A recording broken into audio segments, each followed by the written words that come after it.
তুমি কোথায়? তুমি কি করো? তুমি কি করো? কই তুমি? দাঁড়াও। উষা অনেক মজা করে খেলা করছে। এই যে দেখো মা, উপরে যাও, উপরে যাও। এই উপরে যাবা। উষা এখানে আমাকে আপ্পা দিচ্ছে।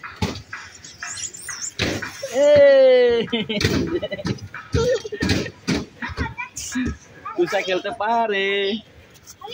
তোমরা কি খেলতে পারো? উষার মতন কি তোমরা খেলতে পারো? যদি খেলতে পারো তাহলে এখানে আসো। হ্যাঁ হ্যাঁ,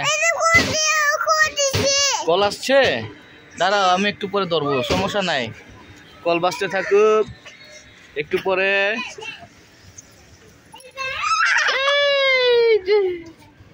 আচ্ছা আমি কল ধরি, হ্যাঁ ঠিক আছে।